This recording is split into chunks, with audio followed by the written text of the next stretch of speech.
Vous regardez le top de l'information, un concept à Ricochet Communication. Rejoignez notre liste de diffusion en envoyant top suivi de votre prénom au 97 14 60 00. Bonjour, le conseil d'administration du Millennium Challenge Corporation a tenu sa réunion trimestrielle ce 11 décembre et a approuvé l'éligibilité du Bénin pour l'élaboration d'un compact régional simultané. Fraternité cite une information rendue publique par l'ambassade des États-Unis d'Amérique à Cotonou à travers un communiqué de presse en date du 13 décembre 2018. Une note dans laquelle la représentation diplomatique précise que cette éligibilité à un compact simultané va permettre au Bénin d'explorer de nouveaux investissements régionaux pendant que le pays met en œuvre son programme actuel entièrement dédié au secteur de l'électricité. Faut-il le rappeler, une subvention de 375 millions de dollars complétée par une contribution de 28 millions de dollars du gouvernement béninois. Un fonds qui vise entre autres à améliorer la gouvernance et l'autonomie financière de la Société nationale d'énergie électrique, puis permettra d'attirer les investissements du secteur privé dans la production d'électricité et de financer les infrastructures de distribution d'électricité ainsi que l'électrification hors réseau des ménages pauvres et non desservis. Par ailleurs, le jeudi 13 décembre 2018, le conseil d'administration de la Banque africaine de développement BAD a approuvé 2 accords de prêt de plus de 123 milliards de francs CFA au profit du Bénin dans le cadre du bitumage de la route Djougou-Péanco-Kérou-Banikwara. Ces 2 accords portent sur un prêt de la Banque africaine de développement BAD d'un montant de 78 milliards de francs CFA et un prêt du gouvernement chinois de 35 milliards de francs CFA. Promesse tenue de Patrice Talon, écrit la presse du jour.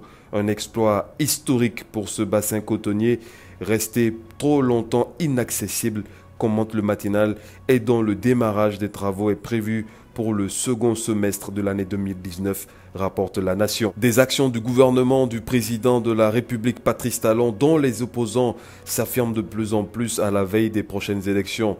À la une de la dépêche, l'Union sociale libérale de Sébastien Germain-Ajavon serait le porte-flambeau de l'opposition. Matin Libre n'en est pas sûr et dit qu'en dépit des meetings conjoints organisés et des appels à la liste unique enregistrés en leur sein ces dernières semaines, la réalité est tout autre dans le rang de l'opposition. Du moins, ces faits observés ne seraient que de façade. La meilleure incarnation de l'opposition aux législatives de 2019 doit être une opposition unifiée avec un logo et un nom consensuel. Recommandation du député Guy Mitokpe, secrétaire général de Restaurer l'Espoir, qui exprime son indignation face à la situation.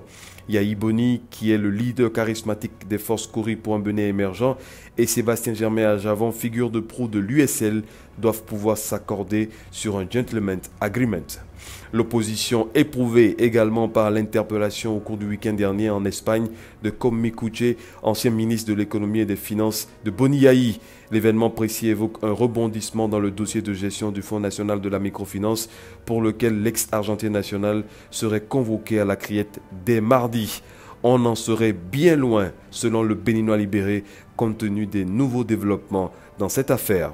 Enfin, l'économiste offre sa tribune à la société GC Inter, qui propose des solutions innovantes pour la gestion et la sécurisation de l'énergie. À Ricochet, la trône.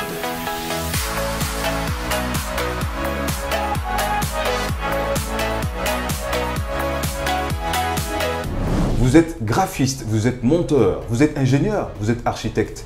Vous avez des clients, vous avez des opportunités, mais pas de matériel pour travailler. Nous avons pour vous du matériel de dernière génération avec la dernière version de tous les logiciels.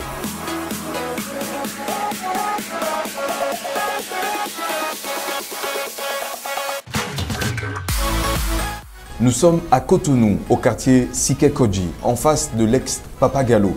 Contactez-nous en nous appelant au 97 14 60 00 ou envoyez-nous un mail à l'adresse aricochetcom@gmail.com.